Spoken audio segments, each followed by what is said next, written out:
Kisah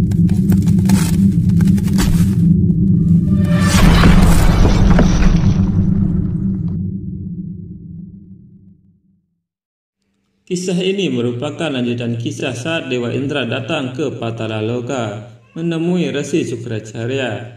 Dewa Indra berkata bukan hanya alasan Sukracarya, ini adalah alasan utama, dan alasan untuk datang ke sini adalah sebuah nama yang menghubungkan kita berdua. Dan pada titik waktu ini nama itu bergema di benak kita. Resi berkata nama itu pasti adalah Sani. Saat itu di Surya Loka, Sani terdiam dan Cahaya mendekatinya.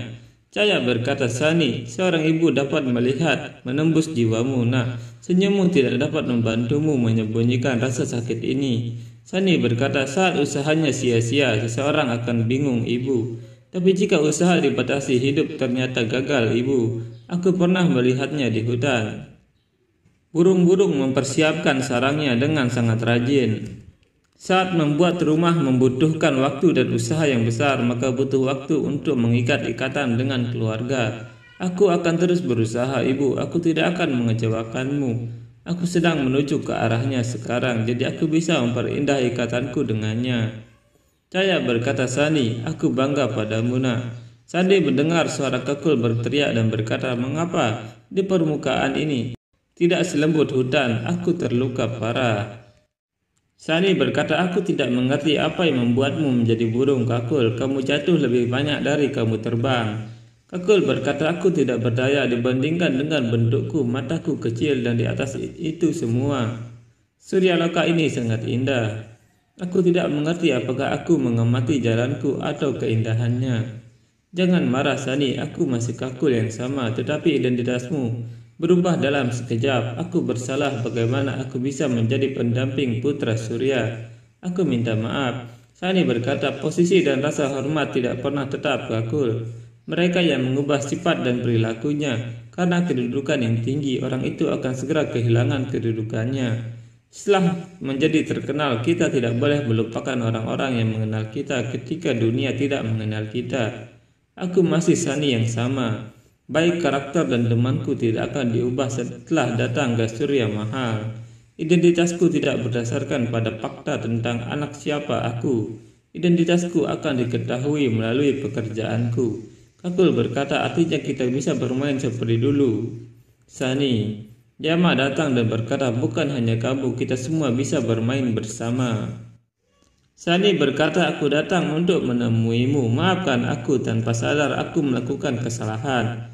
Kita seharusnya tidak bertengkar satu sama lain. Kita bersaudara. Yama tersenyum dan berkata, aku datang ke sini karena kita bersaudara. Jadi mari kita bermain bersama. Kakul melihat senyum palsu di wajah Yama dan merasa ada yang aneh. Saat itu Dewa Indra berkata, kita berdua memiliki satu keraguan dalam pikiran kita. Bahwa Sani putra Surya ini, apakah itu energi yang sama yang ramalannya dibuat oleh Dewa Siwa? Sukracarya berkata, Dewa Indra, aku tidak ragu, putra Surya Sani adalah energi yang diciptakan oleh Dewa Siwa. Dewa Indra berkata, bagaimana kamu bisa mengatakan itu dengan percaya diri? Sukracarya berkata, karena aku mempercayai Dewa Siwa. Dewa Siwa telah mengatakan bahwa energi itu akan menjadi netral dan memberikan keadilan. Dia akan memberikan hasil atas kerja keras mereka. Maka itu benar bahwa itu bukanlah dewa atau iblis. Dewa Siwa tidak bisa memihak dengan menjadikannya anak dewa. Dewa Indra berkata, Sukracarya, pikirkan bagaimana jika Dewa Siwa telah melakukan keberpihakan. Sukracarya berkata, bagaimana kamu bisa membuktikan bahwa Dewa Siwa telah melakukan ini? Dewa Indra berkata, Sukracarya, aku merasa kasihan padamu. Kamu benar-benar kehilangan akal di usia tua ini. Apakah kamu lupa teka-teki energi itu ada di tempat penelitian Dewa Wiswakarma? Mereka mengingat tongkat sakti yang tersimpan di sana telah bangkit. Dewa Indra berkata, ya, tongkat itu dapat diambil oleh orang yang berkuasa. Jika Sani adalah orang yang kuat, Sani pasti akan mengambil tongkatnya. Yama berkata, Sani, apa yang kamu pikirkan? Haruskah kita pergi bermain?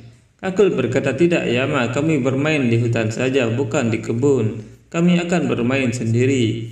Yama berkata, dua dewa putra sedang berbicara. Setengah burung jangan ikut campur di antara kami. Maksudku kami mencoba untuk mengenal satu sama lain. Tidakkah menurutmu kamu juga harus membantuku menjadi teman Sani?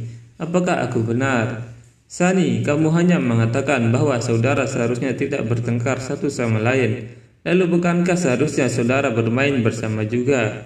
Sani berkata ya, mereka harus bermain bersama. Kakul berusaha menolak karena tahu Yama memiliki rencana buruk. Yama berpikir hari ini kamu akan menyadari bahwa kamu layak untuk hidup di hutan saja. Kamu tidak pantas tinggal di Taman Surya Loka. Sani, permainan ini tidak akan mudah. Sukracarya berkata, permainan apa yang kamu mainkan dengannya Dewa Indra? Bukankah kamu datang ke sini untuk memberiku berita ini? Dewa Indra berkata, Sukracarya, aku harus menerimanya, pikiranmu masih tajam. Ini adalah permainan yang sangat sederhana. Ciptakan monster yang tidak bisa dibunuh baik oleh iblis atau dewa. Ingat, setelah kamu membuat tornado selama pertempuran dewa dan iblis, aku ingin tornado sekuat itu. Bisakah kamu membuatnya? Sukracarya berkata, apa rencananya? Dewa Indra berkata, itulah intinya, peluang sukses berkurang jika rencananya diungkapkan sebelum waktunya. Kamu mulai membuat monster. Sukracarya berkata, apa yang akan kamu lakukan? Dewa Indra berkata, kebaikan. Aku harus memberitahu seorang kakek bahwa satu lagi cucunya masih ada. Sukracarya berkata, Dewa Indra, aku pasti akan membuat monster ini, tapi bukan untuk membantumu, tapi untuk membuktikan bahwa Mahadewa tidak bisa melahirkan penguasa keadilan di tempat para dewa. Saat itu di Taman Dewa Surya, Yami berkata, Yama, ini burung aneh yang sama yang membuatku takut. Pastikan untuk menghukumnya karena perbuatannya. Yama berkata, tentu, tapi lain waktu. Sekarang adalah giliran Sani. Kita perlu menunjukkan padanya bahwa dia tidak memiliki posisi apapun dalam keluarga kita. Kakul berkata, kita harus pergi sekarang temanku. Sepertinya beberapa masalah akan muncul. Sani berkata, aku tahu itu Kakul, tapi lari dari masalah bukanlah solusinya. Masalah diselesaikan dengan menghadapinya tanpa rasa takut. Yama berkata, teman-teman, jadi inilah rekan baru kita hari ini. Tujuan kita hari ini adalah orang ini. Sani, beritahu aku jika kamu tidak ingin bermain. Kuharap kamu tidak takut seperti teman setengah burungmu ini. Kakul berkata, takut? Mengapa kami akan takut? Kamu tidak mengetahuinya. Temanku, Sani bisa mengalahkan kalian semua hanya dalam 1 detik. Hanya satu teriakan darinya dan kalian semua akan keluar dari taman ini.